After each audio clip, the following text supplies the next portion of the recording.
할렐루야.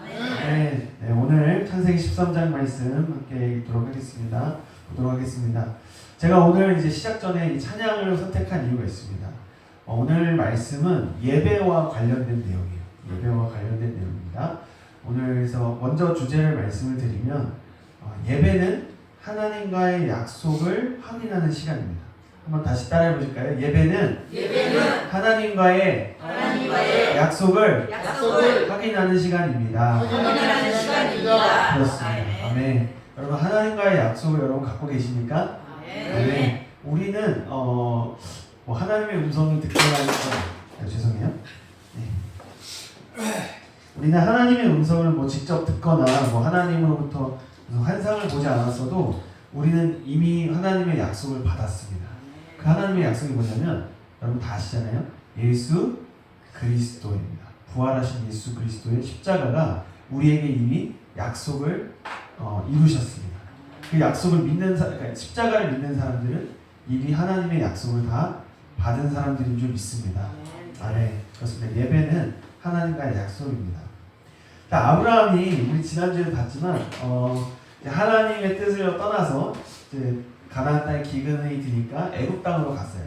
애굽 땅으로 가서 어땠죠? 무슨 일이 생겼죠? 그의 아내 사라를 누이라고 속였습니다. 그의 아내 사라를 누이라고 속였어요. 왜냐하면 그 아내가 너무 예뻐서 애굽 사람들이 보면은 그 사라를 취하기 위해서 아브라함을 죽일까봐 아브라함이 잔머리를 쓴 거죠. 그런데 하나님께서 그 애굽에 재앙을 내리셔서 애굽의 황제인 바로가 그 아내를 돌려줬습니다. 돌려주면서 애굽에서의 그 재산을 가지고 다시 아브라함이 애굽에서 나오게 됐어요. 지난주에 제가 말씀을 못 드렸는데 가나안 땅에 기근이 들었을 때 애굽을 가잖아요. 가나안 땅이라는 것은 우리 흙을 상징하잖아요. 흙이 굶주리게 될 때 우리는 세상을 향해 가는 거죠. 애굽은 세상을 상징하죠. 애굽에서 우리가 하나님의 말씀대로 따라가지 않고 나의 지혜대로 무언가를 하려고 하지만 결국 하나님의 지혜대로 다시 약속의 땅으로 돌아온 것을 보게 됩니다. 그래서 지금 우리가 오늘 본 말씀에서 아브라함은 어디에 다 돌아온 거냐면 하나님과 처음 약속을 맺었던 그 자리에 지금 돌아온 거예요. 이해되시죠? 아브라함은 막 자기가 노력했지만 결국 하나님과의 약속의 자리로 돌아온 겁니다.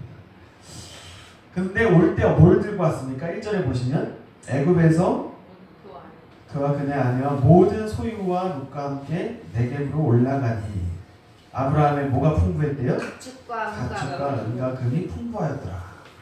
자, 그래서 우리가 분명히 하나님이 주신 그런 물질적인 축복이 있습니다. 아브라함도 애굽에서 그 물질적인 축복을 갖고 왔어요.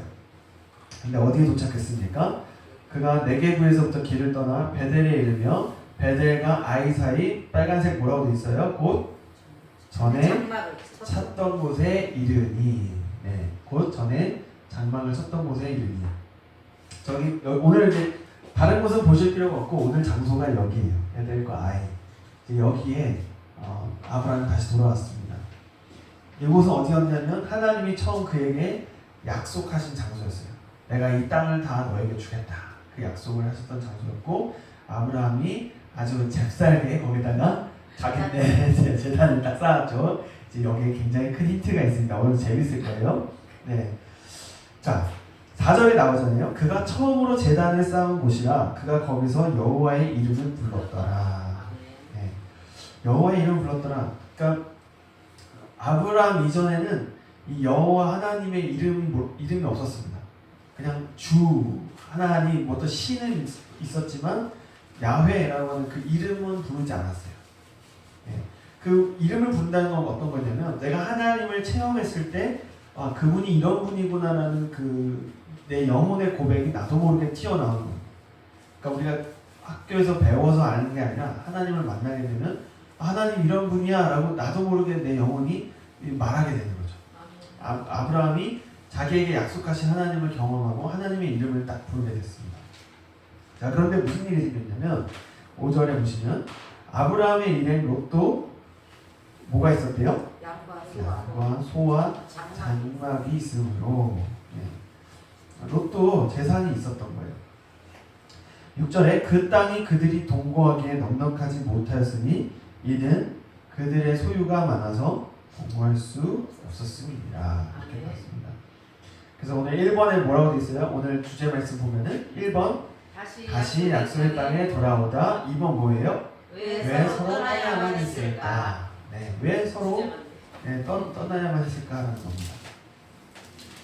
네, 근데 오늘 뭐 이미 내용이 다 나와 있죠. 6절에 나와 있습니다. 그들의 뭐가 많아서 동거할 수가 없었대요? 재산이 많아서 동거할 수가 없었다라는 것입니다. 재산이 많아서 동거할 수 없었다. 자, 조금 깊이 생각해 보면 축복도요. 하나님이 주신 축복이 있고 세상이 주는 축복이 있습니다. 뭐 좀 예시를 하나 들어볼게요. 돈이 1000만 원이 있어도 이 1000만 원이 하나님으로부터 1000만 원일 수도 있고 세상으로부터 1000만 원일 수도 있어요. 그거는 모릅니다. 본인만 알아요. 본인과 하나님만 아는 거예요. 근데 우리가 이제 하나님 나라로 들어갈 때는 같이 갈 수가 없는 거예요. 하나님이 나에게 주신 것과 세상이 나에게 준 것이 이제 같이 갈 수가 없는데 그게 바로 아브라함과 롯을 통해서 이제 갈라지는 것을 보게 됩니다. 자, 그 증거가 뭐냐면 7절에 뭐라고 되어 있습니까? 그러므로 아브라함의 가축의 목자와 롯의 가축의 목자가 서로 다투고 또 가나안 사람과 브리스 사람도 그 땅에 거주하였는지라. 자, 여기서 재밌어요. 아브라함과 롯은 한 가족인데 서로 다툽니다. 근데 또 여기서 누가 등장합니까? 가나안 사람과 브리스 사람도 그 땅에 거주했대요. 네. 자, 그러면은 한번 우리가 아브라함의 입장에서 볼게요. 아브라함이 아주 약삭 빠른 인물이라는 건 제가 지난주에 힌트를 드렸어요. 하나님이 약속을 주시니까 아주 잽싸게 남들 모르게 거기 다 재단을 쌓아버렸어요.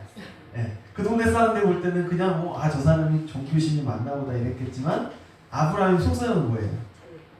그렇죠. 누가 자기한테 약속을 하셨다는 거예요? 하나님이 일단 내 거라고 약속했다 해서 잽싸게 잔을 쌓은 사람이에요. 계산이 빠릅니다. 그런데 지금 이제 자기 패밀리끼리 지금 싸우고 있잖아요. 그 목자끼리. 근데 지금 가나안 사람과 브리스 사람이 그 땅에 있는 거예요. 그러면은 가나안 사람이나 브리스 사람들이 저기서 갈등을 일으키면 냄새를 맡을까 안 맡을까요? 맞죠. 그리고 그들이 지금 애굽에서 뭘 갖고 왔습니까? 많은 재산을 갖고 왔어요. 그러면은 그 냄새를 맡고 그들이 이제 득달같이 달려들면 그 지금 자기가 이 땅을 소유해야 되는 계획이 헝클어질까요? 안 잘 될까요? 헝클어지죠. 그러니까 이 아브라함이 이제 롯을 불러놓고 8절에 이렇게 얘기하는 겁니다. 아브라함이 롯에게 이르되 뭐래요? 우리는 한 친족이라 나나 너나 내 목자나 너 목자나 서로 다투게 하지 말자. 9절에 계속 나오죠? 너 앞에 온 땅이 있지 아니하냐? 나를 떠나가라. 너가 좌하면 나는 우하고 너가 우하면 나는 좌하리라. 여러분 이 말씀을 되게 아브라함이 배포가 큰 사람인 것처럼 이렇게 교회에서 가르칠 때가 있어요. 근데 제가 오늘 말씀드리잖아요. 아브라함 그런 사람이 아니에요. 그죠? 맥락을 이해하셨죠? 이미 다 계산이 서 있어요. 왜냐면 그는 왜 그러냐면 그가 하나님하고 처음 자기가 약속을 했는데 자기가 무슨 짓을 해도 결국 그 약속의 장소로 돌아온 걸 본인은 알잖아요. 본인은 알아요. 이게 무슨 짓을 해도 하나님이 지금 자기 약속대로 나를 끌고 가시는 걸 이미 그는 알고 있어요. 한쪽으로. 그런 상황이기 때문에 그가 지금 이 롯에게 이렇게 이야기한 것은 어떻게 표현하면 그 하나님이 자기에게 주신 약속을 지키기 위해서 지금 롯에게 이렇게 얘기를 하는 겁니다. 조금 심하게 얘기하면 약간 뭐라고 표현할까요? 거짓말이라고 거짓말까지는 아니지만 그 뭐라고 하죠? 네? 돌려 말하는 거? 예, 그렇죠. 맞습니다. 예. 돌려 말하는 겁니다. 맞습니다. 삥 둘러서 그렇죠. 얘기를 하는 거예요. 좋게 얘기를 하는 겁니다. 너랑 나랑 같은 가족이 아니냐. 그런데 우리 싸우면 안 되지 않냐. 그러니까 네가 먼저 가라. 그러면 나는 반대로 가겠다. 그럼 이 말만 겉만 들으면은 그래 착한 사람이구나, 좋은 사람이구나. 근데 그 속을 보면은 그렇죠. 하나님이 자기에게 주신 약속을 꼭 붙잡는 그 나중에 이제 야곱처럼 정말 그 얍삽한 어떤 그런 게 있는 겁니다. 이해되시죠? 맥락이? 자, 그런데 문제는 뭡니까? 그 말을 듣고 10절에서 롯이 눈을 들어 요단 지역을 바라본즉 소알까지 온 땅에 물이 넉넉하니 이게 진짜 재밌어요. 그 아담과 하와가 선악과를 먹기 전에 누구의 말을 들었습니까? 그렇죠. 뱀의 말을 들었어요. 하나님 말씀 먼저 들었지만 그 다음에 뱀의 말을 들었어요. 뱀의 말을 듣고 하와가 선악과를 보니까 어떻게 보였어요? 선악과가? 먹음직하고 탐스럽게 보였어요. 지금 아브라함이 무슨 말을 딱 하고 나서 롯이 눈을 들어서 보니까 어떻게 보여요? 뭐가 보여요? 너무 좋아. 네. 요단 땅, 요단 지역까지 바로 소알까지 온 땅이 우리 넉넉하고 어떻대요? 그 땅이 여호와의 동산 같고 어디 같았대요? 애굽 땅. 애굽 땅 그 당시에 어떤 걸 상징합니까? 부죠. 네, 풍요로운 상징. 그러니까 아브라함의 말을 듣고 딱 현실을 눈을 보니까 저 지역이 어떻게 보였던 거예요? 너무 좋아 보였던 거예요. 비슷하지 않나요? 비슷하지 않나요? 뱀의 말을 듣고 선악과를 보니까 선악과가 너무 먹음직스러웠는데 이 아브라함의 말을 듣고 롯이 딱 현실을 보니까 네, 저 땅이 좋아 보이는 거예요. 이제 이해되시죠? 제가 아브라함이 어떤 사람이라는 걸 설명을 드렸어요. 이제 앞뒤가 맞죠? 딱딱 맞잖아요. 네, 비열한 거예요. 그러니까 아브라함이 하나님의 약속은 받았지만 그도 어쨌든 뱀의 자식인 거죠. 그러니까 뭔가 말을 할 때 그렇죠. 네, 아브라함의 말을 듣고 현실을 보니까 자기 욕망대로 현실을 보게 되는 거예요. 그러니까 소돔과 고모라 땅이 하나님의 약속의 땅처럼 보이고 풍요의 땅처럼 보였다는 것입니다. 아, 네. 오늘 너무 이해를 잘하시는 게 네, 느껴집니다. 네. 그러므로 11절에 뭐라고 되어 있습니까? 그러므로 롯이 요단 온 지역을 택하고 동으로 옮기니 그들이 서로 떠나니라. 잠깐 제가 먼저 말씀을 드리면 제가 작년 2월에 이스라엘을 다녀왔잖아요. 실제로 이제 이스라엘 지역하고 요르단 지역, 요르단이 이제 여기서 말하는 요단 지역이에요. 지금 요단 지역에 가면은 황폐합니다. 가면은 애들이 그 영화에서 보는 것처럼 진짜 막 그 있잖아요. 정말 풀도 없고 막 다 흙인데다가 집도 다 막 무슨 폭격기 맞은 것처럼 다 이렇게 무너져 내려 있고, 예, 황량하고 막 물도 없어 보이고 정말 저희가 버스가 지나가면은 왜 진짜 막 우리나라 옛날 한 50년대처럼 막 그래서 애들이 막 해맑게 웃지만 볼 때 참 안타까워. 예, 참 먹을거리나 이런 거 좀 별로 없어 보이고 아이들이 힘들어 보여요. 그런데 딱 그 이제 지역을 이스라엘 지역만 딱 가도요. 벌써 땅이 이제 수풀이 우거지고 막 강이 흐르고 벌써 이렇게 젖과 꿀이 흐른다는 표현이 딱 떠오를 정도로 땅이 비옥합니다. 이스라엘 지역. 지금은 그래요. 근데 이때 당시 롯의 눈으로 봤을 때는 그 황폐한 요르단 지역이 어떻게 보였다는 거예요? 넉넉해 보였다는, 물이 넉넉해 보이고 풍요로워 보였다는 거예요. 물론 실제로 그랬을 겁니다. 근데 나중에 이제 소돔과 고모라가 심판을 당하죠. 자, 아무튼 롯이 이제 그쪽으로 떠났습니다. 떠났는데 아브라함은 가나안 땅에 거주하고 롯은 그 지역의 도시들에 머무르며 그 장막을 옮겨 소돔까지 이르렀더라. 아, 이게 너무 안타까운 거예요. 장막은 예배를 상징하잖아요. 그는 하나님을 나름대로 예배를 했던 거예요. 근데 하나님을 예배하는데 점점점 어디로 들어가는 거예요? 소돔이 상징하는 게 무엇입니까? 세상, 타락한 땅을 향해서 그는 점점 내려가고 있습니다. 자, 이게 참 전체적으로 보면은 이 원인 제공자가 누구예요? 아브라함. 그렇죠. 아브라함이 지금 롯을 망하게 하고 있는 거예요. 어떻게 표현해요? 롯은 아브라함이 해준 말만 철석같이 믿고 저기가 하나님이 나한테 약속하신 땅이겠구나 해서 가서 예배도 열심히 드리고 있는 겁니다. 근데 예배를 드리면 드릴수록 점점점 타락한 세상 속으로 들어가고. 자, 13절에 뭐라고 되어 있습니까? 한번 같이 읽어볼까요? 시작. 소돔 사람은 여호와 앞에 악하며 큰 죄인이었더라. 네, 소돔 사람은 여호와 앞에 악하며 큰 죄인이었다. 지금 예를 한번 들어볼게요. 우리나라 기독교에 이제 제일 유명한 것 중에 하나 기복신앙, 번영신앙 있잖아요. 쉽게 얘기하면 예수 믿으면 부자 된다. 근데 실제로 예수 믿고 부자 된 사람들이 있을까요? 없을까요? 없어요. 아니에요. 꽤 많아요. 있지만 내 주변에 없을 뿐이지 꽤 많습니다. 진짜 많아요. 여의도 순복음교회가 상징하는 거 한번 생각해 보십시오. 여의도 순복음교회가 세워질 때 여의도는 황무지였어요. 근데 지금 여의도는 어떤 거, 무엇의 상징입니까? 네? 부회상 부회상. 오, 네, 맞습니다. 예. 와, 오늘 김문기 장관님 오늘 예. 훌륭하십니다. 예. 예. 지금 부의 상징이에요. 제가 그 군교에 있을 때 그 군교가 이천에 있었는데 거기 이제 한 20년 동안 유초등부 섬기는 집사님이 계셨거든요. 그 집사님이 나는 너무 쓰레기 같은 죄인이야. 뭐 여자분이 그러세요. 이혼을 하셨는데 왜 그런가 했더니 이분이 여의도 증권에서 이제 일을 하셨더라고요. 젊었을 때. 그러면서 전도사님은 상상할 수도 없어요. 제가 어떤 죄인인지 막 그러시더라고요. 그러니까 돈이 많이 모이니까 그만큼 이제 죄악도 극성한 거예요. 그 동네가. 저는 아예 그런 세계 자체를 모르니까 처음 듣는 거죠. 근데 와, 그렇겠구나. 돈이 모이면은 그만큼 부패함이 이제 심하겠구나. 하여튼 그래서 제가 집사님 언제까지 이 시골에 계실 겁니까? 이랬는데 저는 이제 죽을 때까지 그냥 주님만 바라보고 살 거예요. 이러시더라고요. 그래서 진짜 아이들 돌보시고 아이들을 섬기는 사역을 하고 계시는데 그렇습니다.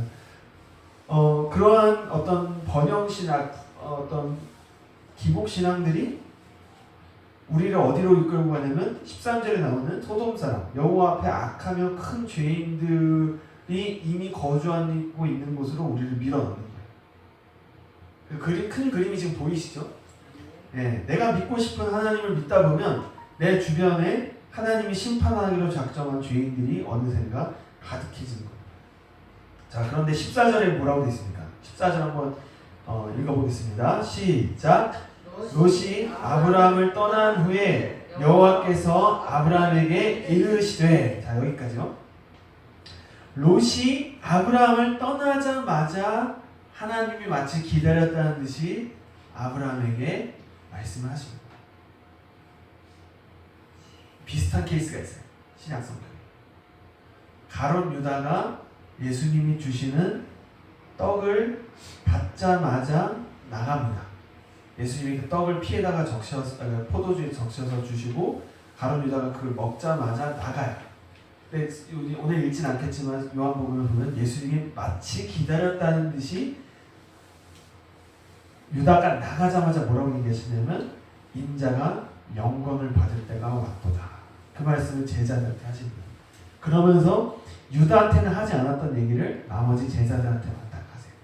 그 성경에 나와요. 그게 어떤 중요한 내용이 뭐냐면 이제 서로 사랑하라는 얘기고 그 다음에 성령이 너에게 오실 것이다. 그 두 가지의 얘기예요. 그럼 무슨 얘기냐면 그 두 가지 얘기를 누군 못 들었다는 거예요? 유다는 못 들었던 거예요. 유다는 못 들었던 거예요.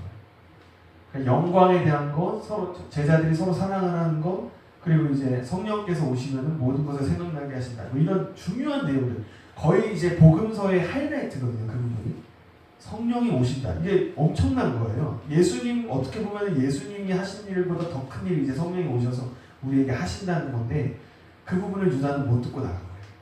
근데 유다가 예수님이랑 있을 때 권능도 행했습니다. 그래서 성경에 보면 그가 뭐 귀신 제자들이랑 같이 다니면서 귀신도 쫓아내고 병도 고치고 예수님이 하신 기적도 듣고 말씀도 많이 들었어요. 그런데 그 중요한 얘기를 못 듣고 그냥 나가버렸습니다. 네.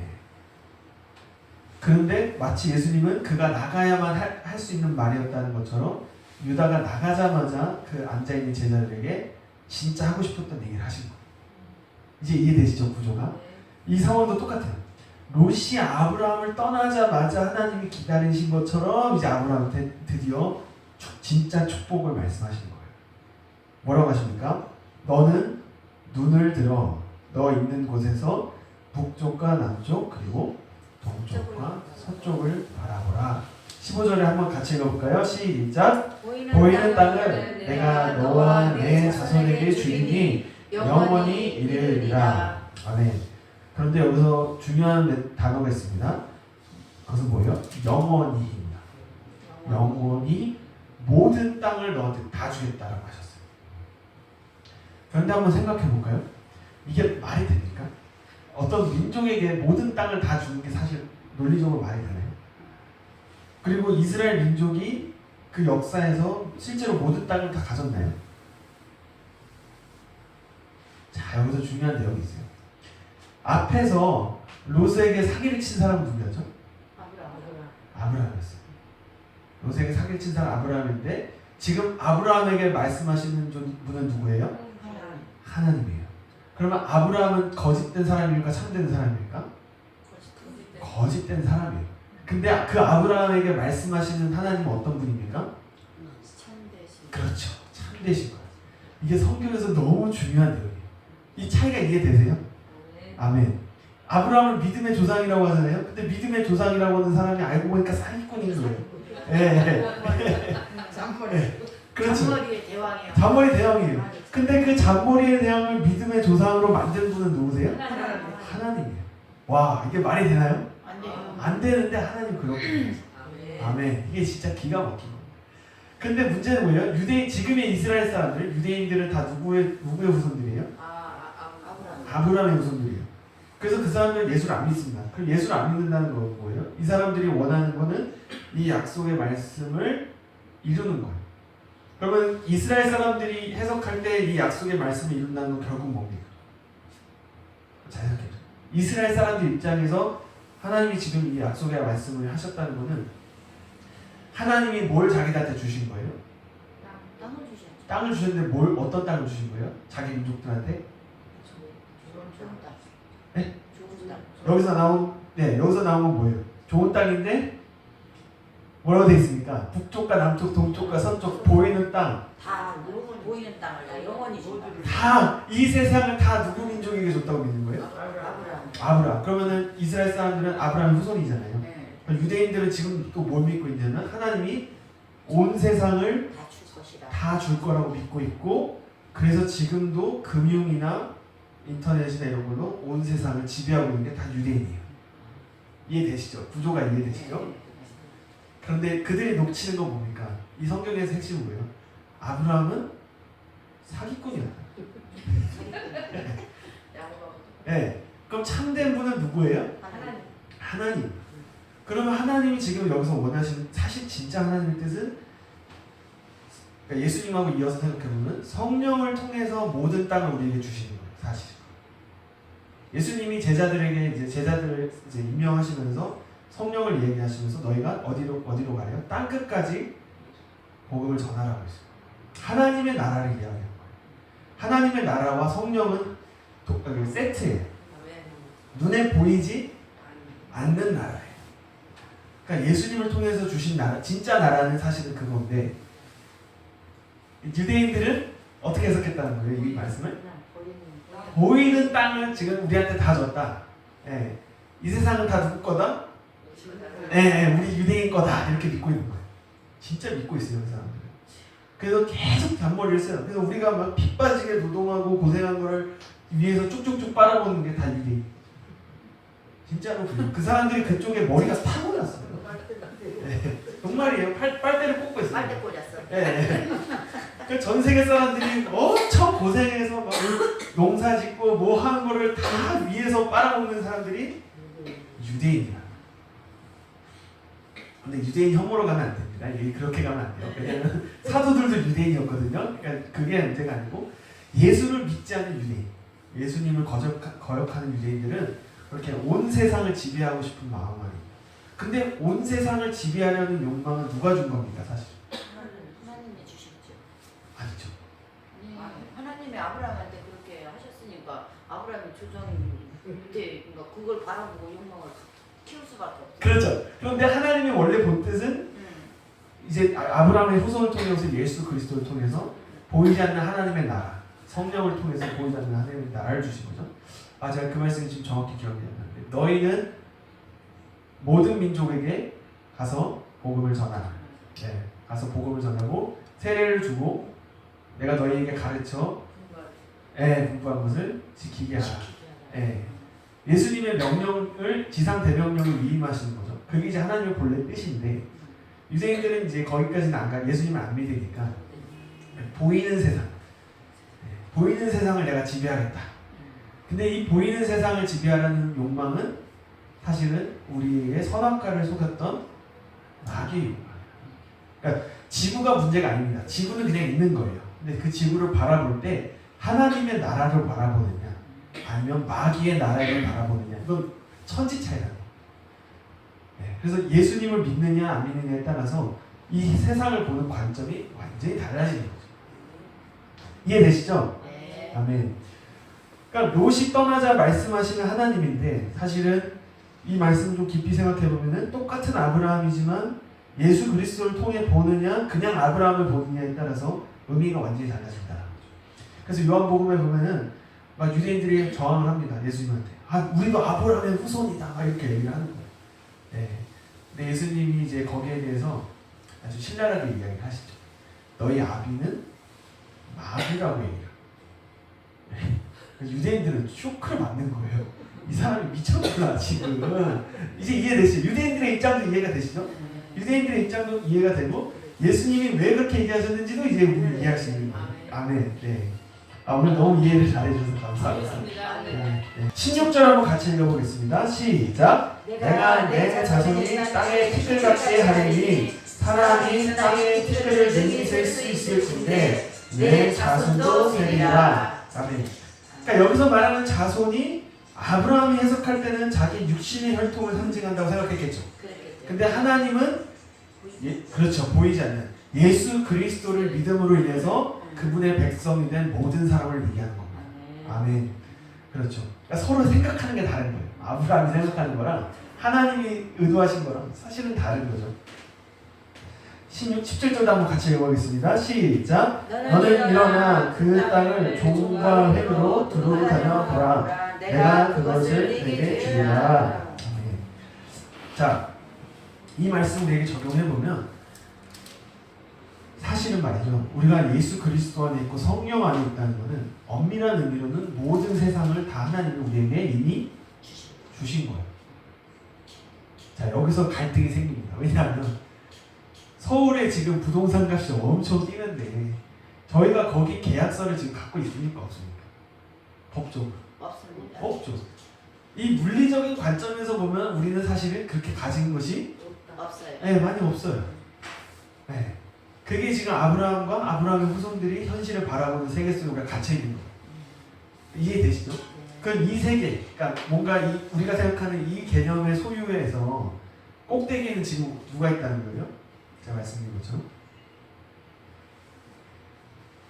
아브라함의 직계 후손들이 이 세계의 꼭대기에 있는 거예요.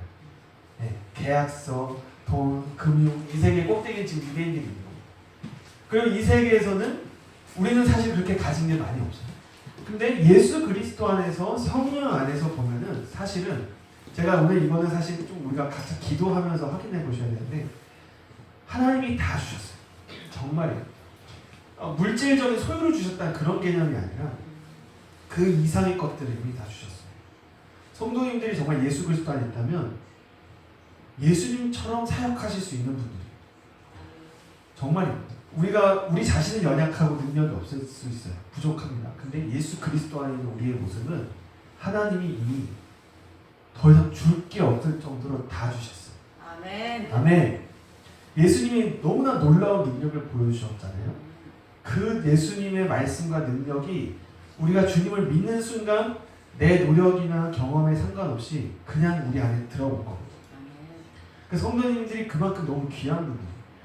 그 그리스도의 생명을 내 안에 갖고 있다는 것은 한 분 한 분이 예수님만한 가치가 있는 겁니다. 아멘. 아멘. 정말이에요.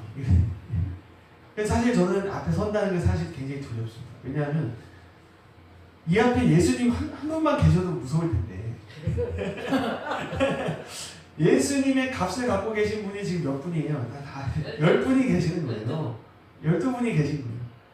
그러면은 제가 무슨 수로 이걸 다 수용할 수 있겠습니까? 제 능력으로. 그만큼 우리가 예수님을 믿었다는 것, 예수님의 생명이 내 안에 들어와 있다는 것은 엄청나다는 거죠.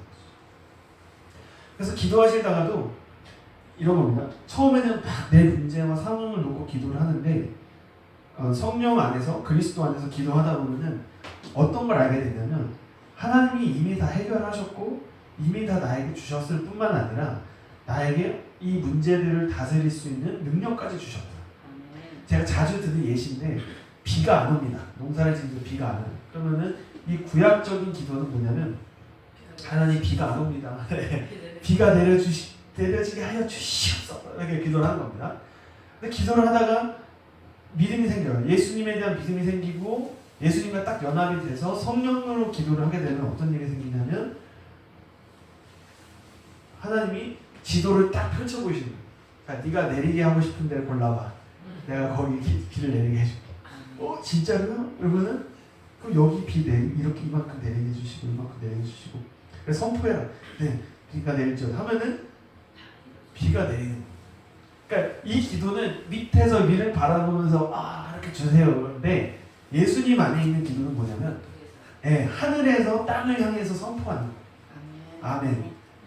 아멘. 이게 진짜예요. 이거는 성령 안에서 기도하다 보면은 제가 이렇게 가르치지 않아도 아마 다 아실 거예요. 해보면 아시는 거예요. 그래서 진짜 헷갈립니다. 왜냐하면 우리가 보통 배운 기도 생활이 이거거든요. 비나이다 주시옵소서. 근데 하나님의 자녀의 정체성을 가지면 내가 선포하는 게 곧 하나님으로부터 위임된 권위를 선포하는 거예요. 아멘. 근데 우리가 이런 고민을 할 수 있어요. 그러면은 막 남용하는 거 아니냐. 그 권력이 생기면 절대 그럴 수가 없어요. 그러니까 왜냐하면 이 안에서 기도한다는 거는 하나님의 뜻과 나의 뜻이 일치되는 거예요. 그러니까 하나님의 뜻에 부합하지 않는 것은 우리가 말할 수도 없고 생각나지도 않고 그냥 하나님이 내 안에 소원을 주셔서 말하면 그게 곧 하나님의 뜻이 되는 거예요.